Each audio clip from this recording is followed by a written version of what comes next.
Olá, amigas e amigos, estamos começando mais um programa Saúde e Companhia. Esse programa é apresentado por mim, Renato Silva, professor da Faculdade de Medicina de São José do Rio Preto e chefe da Unidade de Transplante de Fígado do Hospital de Base. E pelo professor Domingo Marculino Braille. O professor Braille é professor emérito da FAMERP e da Unicamp, que hoje, infelizmente, está ausente mais uma vez. Bem, porque esse programa chama-se Saúde e Companhia, você já sabe, é porque nós sempre temos aqui na bancada alguém com vasta experiência em sua área que vai trazer informações para você cuidar melhor da tua saúde e da tua família. Hoje nós temos aqui Dr.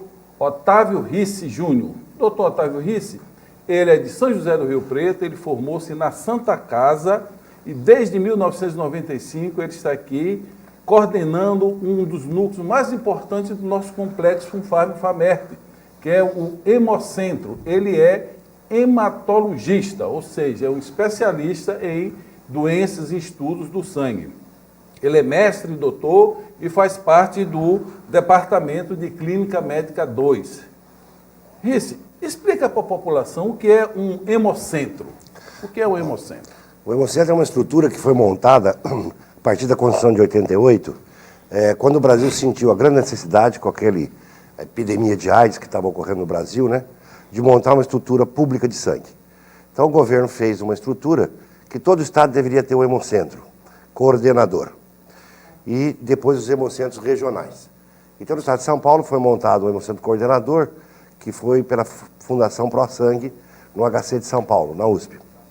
Ele começou lá, foi o primeiro e depois Não, começou já do em estado todo de São estado? Paulo, do estado de São Paulo já tinha hemocentros regionais. Nos outros estados não tinham nada, praticamente, né? A grande maioria. Então foram montados esses hemocentros nas capitais. No estado de São Paulo, então, foram montados o hemocentro de São Paulo, já estava estruturado, e foi montado os hemocentros regionais, né? Primeiro foi montado Campinas, Ribeirão e Marília, e Botucatu, depois Marília e Rio Preto, e hoje nós temos, além desses hemocentros regionais, nós temos ainda o hemocentro da Santa Casa de São Paulo e o hemocentro da Unifesp, da Federal de São Paulo. Então, hoje, a estrutura de São Paulo tem um hemocentro coordenador, que, na realidade, a gente não é coordenado por ele, é coordenado diretamente pela Secretaria de Estado da Saúde. Tá. Nós temos um coordenador estadual da Hemorrede, né, que é o Dr. Dante, e nós somos, então, um hemocentro regional. Otávio, quando você falou aqui, se não me engano, 1998... 88. Até então existia banco de sangue privado. Foi aí que mudou? Foi aí que começou a grande mudança. A maioria dos bancos de sangue até essa época eram privados. Você deve lembrar que no Brasil também já se comprou sangue, claro, como se compra hoje nos Estados Unidos. Nessa ocasião, então, foi proibida a compra de sangue no Brasil, né? A doação de sangue passou a ser uma doação altruísta. Ela não pode ser remunerada... Pública.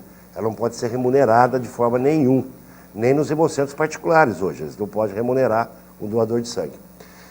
Qual era a intenção disso tudo, né, Renato? A intenção era, eu tenho que melhorar a qualidade do meu sangue, de qualquer forma. Nessa ocasião, a gente não fazia exame sorológico para hepatite, para AIDS, né? Fazia exame básico para chagas e sífilis. Foi quando, então, foi estruturado essa hemorrede no Brasil e a gente começou, então, os hemocentros, foram os primeiros a implantar o exame de AIDS, né? E de hepatite também. Depois já entrou nos outros laboratórios gerais. Então essa estrutura mudou a qualidade do sangue de forma dramática no Brasil, né? De tal forma que a gente pode dizer hoje que o sangue brasileiro é um sangue de excelente qualidade. Excelente qualidade. Está faltando um pouco aqui. Você falou, ainda existe o banco privado? Ainda existe o banco privado, né? Tá. O sangue, pela Constituição brasileira, ele não pode ser cobrado. Tá. Né? Mas então, você pode dar teu sangue, o banco privado vai passar isso na rede e vender na rede. Vender o quê? Ele vai vender os exames que são realizados nessa bolsa de sangue, vamos dizer assim, tá? Nessa doação. Mas o sangue em si, como produto, ele não pode ser cobrado. O que eles cobram são os exames que são realizados para poder fazer a transfusão. O impacto é muito pequeno no estado de São Paulo, de um banco de sangue privado, ou não? É muito pequeno, né? Hoje no Brasil nós podemos dizer que a hemorrede pública cobre no mínimo 80% do sangue brasileiro. Tem alguns estados que a cobertura chega praticamente a 100%, como, por exemplo, Minas Gerais, né? Mas aqui no estado de São Paulo, ainda em São Paulo tem banco privado, nós temos aqui em Rio Preto, Em Ribeirão tem banco privado, mas são pequenos. Comparado com o Hemocentro, são muito pequenos, né? Rice, a população não tem ideia de uma coisa que você falou que eu gostaria que você reforçasse. Quer dizer, a partir de 1988, né, que quando começou essa rede, começou-se a dar uma segurança maior na transfusão de sangue. Né? Depois que todas essas doenças que foram sendo identificadas, a rede pública de pronto começou a realizar, e isso evitou transmissão de várias doenças. Nós caímos... Nós temos hoje a possibilidade de contaminação irrisória. Irrisória, né? Na nossa região é bem baixa, inclusive. Na tua área, por exemplo, da hepatite, né? Nós sabemos que tem região no Brasil que a hepatite tem uma incidência que chega a quase 20%, na região norte, né? Isso. No Pará e tal. Na nossa região aqui, a incidência é muito baixa, porque você tirou esse tipo de contaminação do sistema. Essa contaminação transfusional de HIV, de hepatites, etc., praticamente está chegando, nunca vai chegar a zero, tá? Claro. Cada tal da janela sorológica e tal. Mas está chegando muito próximo. Nós fazemos hoje os testes por biologia molecular. Nós não fazemos mais o teste sorológico só. Fazemos sorológico, mas fazemos biologia molecular, que é uma reação de polimerase em cadeia, né? Você lembra, Rice, nessa transição, você é um homem que já está na área há muitos anos, né? Quer dizer, a incidência de hepatite transfusional era grande antes, não é? De reação transfusional, contaminação, doença. Você tem ideia de número? Isso vai buscar quase 30 anos. Né? Daquela época, bom, vamos recordar um pouquinho então. Quando a gente começou, a gente trabalhava a doação com um frasco de vidro. Né? E o sangue tinha uma viabilidade, naquela ocasião, de 12 dias. Hoje nós trabalhamos com bolsas, com aditivos, com uma viabilidade de 42, 43 dias. Tá? Do sangue total, que a gente chama, no concentrado. Bom, no início nós não sabíamos nem qual era o índice de contaminação, porque nós não tínhamos exames para fazer naquela ocasião. Nós não fazíamos exames. Né? Quando nós começamos a fazer, nós tomamos um choque. Nós tínhamos uma região endêmica que doava aqui, que era o sul de Minas, com uma região endêmica de Chagas, que a incidência chegava a 10, 15% dos doadores que vinham dessa região para nós, em Chagas. Tá? Alto. Altíssima. Hoje, para você ter uma ideia, Chagas não representa 0,1% dos nossos doadores, a positividade. A gente tem um impacto muito grande de HIV, né? HIV, a positividade do nosso doador em HIV gira em torno de 0,1%, 0,2%. Tá? Tem períodos que chega a girar em torno de 0,05%, que é muito baixo. O nosso problema continua sendo, em termos de impacto, que gira em torno de 0,5%, é a hepatite C. Rice, nós vamos para um pequeno intervalo. Eu gostaria que no segundo bloco você explicasse quais são os exames, que quem vai fazer uma doação, que como ele falou, que é altruísta, vai fazer uma caridade a uma pessoa que você nem conhece, não é? E você também se beneficia, porque você faz uma série de exames e às vezes você tem um diagnóstico precoce de uma doença sua. Então, pense na doação de sangue e o professor Otávio Rice vai explicar em maiores detalhes quais são os exames que fazem quando uma pessoa doa sangue. Por favor, não mude de canal.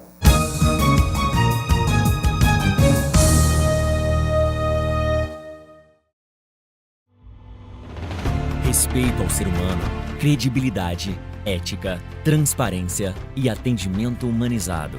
Estes são valores que fazem da Unimed São José do Rio Preto uma empresa modelo no mercado de planos de saúde no país. Mais de 250 mil clientes. Plano com a mais ampla rede de atendimento. 1.400 médicos. Primeira cooperativa do sistema Unimed a conquistar o selo de acreditação em qualidade concedido pela ANS e atualmente reacreditada com nota máxima. Uma das 150 melhores empresas para se trabalhar. Pronto atendimento adulto e infantil. Unidade de vacinação. Farmácia. Central de quimioterapia. Centro de infusão. Unimed Lar. Clínica Lar. Medicina preventiva. Núcleo de atendimento multidisciplinar. E central de vendas com escritórios em Rio Preto, Jales, Olímpia e Mirassol. tudo em um ambiente que conta com total sustentabilidade social e ambiental. A vida é feita de planos e o nosso é sempre estar ao seu lado. Cuidar de você, esse é o plano. Unimed São José do Rio Preto.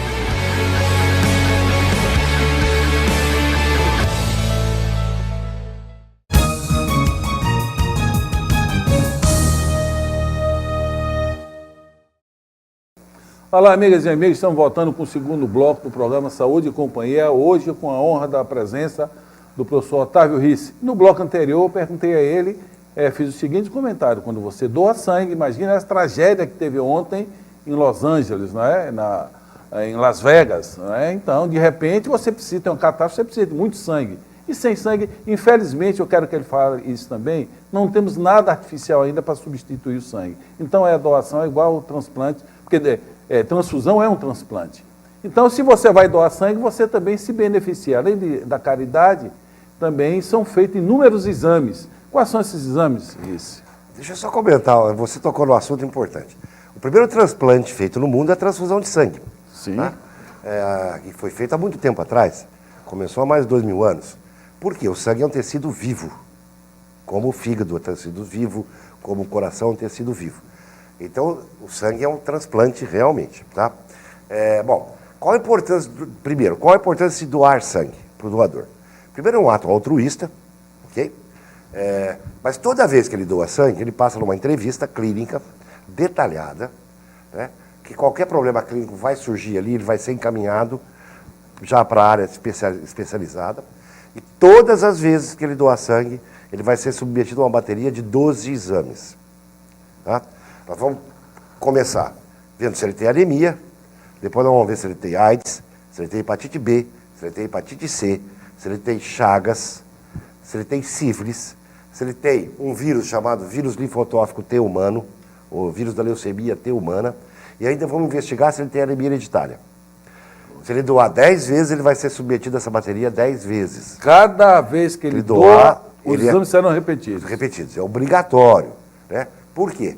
Porque existe, que nós tocamos rapidamente no primeiro bloco, uma janela sorológica dessas doenças, que é aquela fase que você se contaminou e não deu tempo de eu detectar no exame. Você ainda não produziu o anticorpo para poder detectar. O que tem sido feito no sangue hoje? Nós estamos saindo da fase de anticorpo e entrando na fase de pesquisa direta do vírus, que é a reação de polimerase em cadeia. Então hoje, com isso a gente consegue, com uma carga muito baixa de vírus, já começar a detectar o indivíduo que tenha sido contaminado recentemente. Então nós diminuímos demais a janela, né? Você lembra, na área de hepatite, nós tínhamos uma janela de 6 meses. Isso aí. Tá? Nós estamos com uma janela, com as reações moleculares agora, ao redor de 22, 25 dias. Então a gente estreitou demais. Com isso, nós contaminamos menos os receptores, muito menos, insignificativo hoje, a contaminação. Para você ter uma ideia, no Hemocentro, graças a Deus, nos últimos 10 anos, nós cremos não ter contaminado ninguém. Espetáculo. Porque a triagem é muito bem feita e os exames são muito bem elaborados, é tudo automatizado, né? Na tentativa de não contaminar um indivíduo que precisa de sangue. Tá? Então, para o doador de sangue é importantíssimo. E como você citou, não tem substituto para o sangue. Até Rio Preto já andou pesquisando no IBILSE um substituto para a hemoglobina para o sangue. Quem mais pesquisa até hoje dessa área são os japoneses. Mas a gente pode dizer de antemão que nos próximos 10 anos nós não teremos substituto para o sangue. Então o sangue é um produto que tem que ser obtido por doação. Essencial à vida, essencial. Não pode faltar e depende dos outros. Dos outros. Nós já tivemos há pouco tempo um caso dramático aqui em Rio Preto, né, com Acerol, tá? Vendido do Acerol aí, dos papagaios das crianças, que a moça usou 55 bolsas de sangue. Uma pessoa? Uma pessoa. Tá? Se você não tiver esse sangue em estoque, ela vai morrer. Então você tem que ter o sangue em estoque. Uma cirurgia, um trauma, você tem que ter sangue em estoque. Então a hemorragia montada para se trabalhar com um excesso de produção, quer dizer, tem que girar em torno de 10% a 20%. Então ele tem um estoque que suplementa a minha demanda, suplanta a minha demanda 10 a 20%. Eu tenho que ter. Pra você ter uma ideia, na Copa do Mundo, toda a hemorragia do Brasil foi acionada para subir o estoque para 20%. Lembra que nós tínhamos jogos em vários pontos do país? Deixa eu entender aqui, você tem uma capacidade X e você, em algum tempo, você tem que ter essa capacidade quase que dobra, 20% a mais. Normalmente a gente tem ao redor de 6 a 10% a mais. Vamos dar um exemplo para você entender. O Hemocentro de Rio Preto capta mais ou menos 3 mil doadores por mês. Tá? Para fazer aproximadamente 7 mil transfusões por mês. Okay? Por quê? Eu consigo fracionar o sangue, consigo servir vários receptores, vários pacientes. Tá? Mas o meu consumo não pode ser 3 mil. O meu consumo tem que gerar em torno de 2.800 doadores. Eu tenho que ter 2.900. Eu tenho que ter um tanto a mais, porque se eu tiver uma situação que você citou de Las Vegas, uma catástrofe daquela, eu tenho que ter de emergência aquele sangue para entrar na rede. Tá? Em Las Vegas a gente estava vendo ontem, tinha uma fila de 400, 500 pessoas para doar sangue. Mas esse sangue precisa ser feito os exames. Isso leva um tempo. Ele não está disponibilizado. Não está naquele momento. Não é tirar da veia do doador e pôr na veia do receptor. Então eu tenho que ter um estoque estratégico que vai me dar uma cobertura das emergências. Tá? E a gente trabalha então com isso, Renato. Eu lembro também que teve uma época que a França estava estudando muito com sangue artificial. Eu lembro quando eu estava na Unicamp, chegou um anestesista até defendendo uma tese com isso, e nós até hoje nós estamos vendo porque algumas áreas da medicina, e a humanidade é assim, nós dependemos da caridade de outras pessoas, não é? A transfusão sanguínea foi o primeiro transplante do mundo. Eu lembro quando eu cheguei na Inglaterra a fazer meu doutorado, em 1991, já existia quase que cientificamente a segurança que nós íamos ter porcos transgênicos para a gente fazer transplante. Até hoje nós não temos o xenotransplante, então nós dependemos exatamente da doação. Agora, você falou uma coisa aí que eu acho que seria interessante você explicar para a população. Você falou que capta 3 mil, por exemplo, 3 mil doadores, você pode transfundir 5 mil, 6 mil, 7 mil. Por quê? Como é essa fração? Nem quer que o sangue, pessoa que doa sangue, aquele sangue possa se transformar em quantos elementos para ser utilizados? Então, uma pergunta isso, Renato. Então, o sangue total que a gente chama, ele contém várias coisas dentro dele. Ele contém o concentrado globular, o glóbulo vermelho, tá? Que é a hemácia, que tem uma função de transporte de oxigênio. Okay? Ele contém as plaquetas, tá? Que tem função de coagulação. Ele contém fatores de coagulação, que eu posso obter através de um outro produto chamado crioprecipitado. E ele contém o plasma. Então eu posso, de um doador, obter imediatamente 4 produtos: concentrado de glóbulos, plasma, plaqueta e o crioprecipitado, que contém fibrinogênio, que é um fator importantíssimo na coagulação. Tá? Então, por isso que com 3 mil eu consigo servir 7 mil, 8 mil pessoas com essas frações que eu posso fazer. Okay? Além dessas frações, também você evita também primeiro, você aumenta para salvar mais pessoas, né? Tem gente que precisa só do crio, outro precisa só da plaqueta. Eu vou falar aqui, ó, tá? Quando nós começamos nossa vida, eu e a doutora Rita, no interior da Bahia, na nossa querida Ubaíra, uma cidade de 10 mil habitantes, em 1984. Nós tínhamos uma lista de doadores de sangue.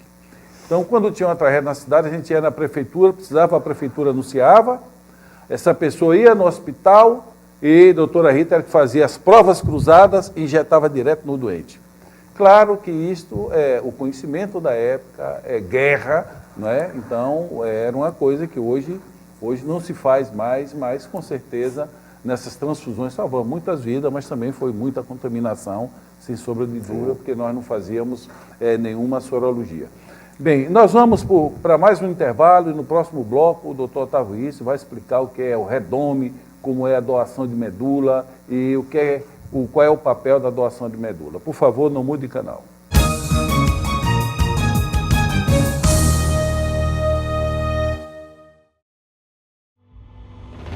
Respeito ao ser humano, credibilidade, ética, transparência e atendimento humanizado. Esses são valores que fazem da Unimed São José do Rio Preto uma empresa modelo no mercado de planos de saúde no país. Mais de 250 mil clientes. Plano com a mais ampla rede de atendimento. 1.400 médicos. Primeira cooperativa do sistema Unimed a conquistar o selo de acreditação em qualidade concedido pela ANS e atualmente reacreditada com nota máxima. Uma das 150 melhores empresas para se trabalhar. Pronto atendimento adulto e infantil. Unidade de vacinação. Farmácia. Central de quimioterapia. Centro de infusão. Unimed Lar. Clínica Lar. Medicina preventiva. Núcleo de atendimento multidisciplinar. E central de vendas com escritórios em Rio Preto, Jales, Olímpia e Mirassol. Tudo em um ambiente que conta com total sustentabilidade social e ambiental. A vida é feita de planos e o nosso é sempre estar ao seu lado. Cuidar de você. Esse é o plano. Unimed São José do Rio Preto.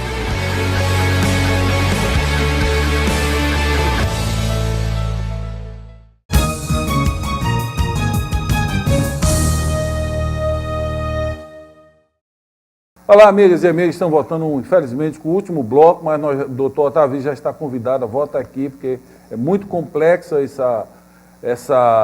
toda essa rede da doação de sangue, o que é a doação, nós precisamos conversar mais com a população. Graças a Deus, nós vivemos em uma região que tem uma doação, como ele falou aqui, de um número muito bom, mas nós precisamos aumentar. E antes de passar para a medula, você tem uma abrangência legal, por exemplo, se alguém no sul de Minas liga para cá e diz, olha, vamos fazer uma campanha para você vir captar sangue aqui. Você pode ir em outro estado? Como é que está organizada essa rede do ponto de vista legal? Tá. Até pode, mas a gente não faz, né? Por quê? Cada hemocentro tem sua região de abrangência. Nós temos uma região de abrangência de 34 municípios. Nós temos um hemonúcleo em Catanduva, né? E servimos 37, 38 serviços de grande e médio porte, né? Da nossa regional. Pra você ter uma ideia como isso funciona, a gente às vezes não vai lá captar, mas ao mês passado eu estava fornecendo sangue para Taubaté. Taubaté vai estar com problema de sangue e a Secretaria de Estado da Saúde solicitou se a gente poderia dar uma mão para cobrir a demanda de Taubaté. A gente cobriu aí durante um período até curto, até eles reestruturarem. Então a hemorrede, ela se fala entre elas, tá? Claro. A gente conversa entre os hemocentros. Então isso pode ocorrer sem problema nenhum, às vezes via ministério, às vezes via Estado, a gente consegue dar essa cobertura e cobrir o Brasil todo como um todo. É um bem público, sim, não é? É um bem público, tem que ser distribuído a si mesmo. Exatamente. Nós não podemos ser egoístas e deixar que outra pessoa morra. Vamos falar agora um pouco do redondo da doação de medula. Primeiro, eu gostaria que você falasse quando é que uma pessoa precisa usar medula. E também nos falasse quem é que pode ser doador de medula e essa dificuldade que nós temos, que é universal, com o transplante de órgãos e medula. Tudo, né? Bom, o transplante de medula foi criado, né? Foi criado por um clínico, o Donald Thomas, dos Estados Unidos, em Seattle, para uma doença chamada aplasia de medula. Um indivíduo que morre a medula dele. Então ele, estudando, começou em cachorros, beagles inicialmente, e depois passou para o humano, fazer os transplantes. Então ele pegava a medula do doador e colocava no receptor. No início, evidentemente, como toda a medicina, teve um monte de problema, e ela foi desenvolvendo, e desenvolveu uma tipagem, que é diferente da tipagem ABO-RH do sangue, é a tipagem de histocompatibilidade, que a gente chama de HLA. Tá? É uma tipagem muito mais fina, muito mais delicada, né? Molecular, para você achar um doador compatível. Bom, quando então você vai buscar o doador para fazer o transplante, você tinha o doador que a gente chama aparentado, que é teu irmão, e a chance de você ter um doador, um irmão doador, no Brasil é ao redor de 30%. Então você tinha 70% das pessoas que precisavam de transplante de medula, que as pessoas com leucemia, que não responderam à quimioterapia, com linfoma que não responderam à quimioterapia, enfim. Então você tinha 70% descoberto. E o Brasil então começou a entrar no Banco Mundial de Medula. E era caríssimo, até hoje é muito caro. O Brasil hoje faz parte, mas é muito caro. Então o governo resolveu, por bem naquela ocasião, foi por volta, uns 20 anos atrás, de montar o Registro Nacional de Doadores de Medula, que é o REDOME. É um teste caro, né? No início nós tínhamos umas cotas muito pequenas. Hoje o Ministério determina quantos pode fazer. Pode fazer. Então nós temos o Rio Preto aqui no Hemocentro, nós temos uma cota mensal para fazer. Eu não posso fazer o tanto que eu quero. Eu estou fazendo na cota porque é um exame bastante caro. Mas matematicamente o governo já tinha estipulado que nós deveríamos ter ao redor de 4 a 5 milhões de doadores cadastrados no REDOME para que a gente sempre pudesse ter um doador brasileiro para um paciente brasileiro e não precisasse buscar nos bancos internacionais. Nós já estamos hoje com aproximadamente 4 milhões e meio nos últimos dados do cadastro. Só que o cadastro é uma coisa dinâmica. Tem gente entrando e tem gente saindo do cadastro. Tem gente passando da idade de doação, né? A gente usa... Gente mudando de cidade, de estado, perde endereço. Isso, Então, a gente tem uma captação mensal e a gente insere esses exames no REDOME. É importante, Renato, a gente explicar isso. Quando você vai doar, eu vou do Hemocentro para doar medula. Você não vai doar medula. Você vai tirar 10 ml de sangue, tá? E nós vamos fazer os exames e inserir aquele indivíduo que quer ser doador no registro nacional, tá? Esse momento não teve punção nenhuma de medula. De nada, ninguém mexeu Só com a medula, sangue. tirou o sangue para fazer um exame normal, de rotina. Então você é inserido nesse cadastro, tá? Aí, se alguém precisar de uma medula, vai ser inserido os exames desse receptor no cadastro, ele vai cruzar e descobrir se você pode ser doador ou não. No Brasil, a possibilidade de você ser doador, tá, é de 1 para 100 mil. 1 para 100. 100 mil. Tá? Quer dizer, aqui seria Rio Preto 4 ou 5 doadores. Doadores, você vai achar. 1 para 100 mil é para ganhar na Loteria Federal. Né? A chance de você ganhar 1 para 100 mil. Então, a gente tem que entrar como doador, eu, por exemplo, sou doador, tá? A gente tem que entrar como doador, porque a chance é muito pequena de achar um doador, né? A gente tem que lembrar no Brasil, além do mais, nós temos uma mistura ética muito grande. Muito grande. Tá? O norte é completamente diferente do sul. Então o doador do sul provavelmente não vai achar, o receptor do sul não vai achar um doador no norte. No norte. Tá? Então você tem que estruturar tudo isso dentro do país, que é um país continental. Mas está indo muito bem o cadastro, tá? Então, doar medula, a chance de você ser chamado um dia na vida é muito pequena. Aí, se você for chamado, aí sim que você vai detalhar todos os exames, exame clínico, cardiológico, vai passar por hematologista, por clínico, etc., para ver se você pode ser um doador de medula. Resumindo, primeiro tira uma foto. Exatamente. Tira uma foto. Isso. Depois, se precisar, que vai analisar essa foto para saber se você pode ser ou não. Otávio, obrigado a você. Você já está convidado a vir mais uma vez, que é um assunto extremamente importante. Paz e saúde a todos. Até a próxima semana.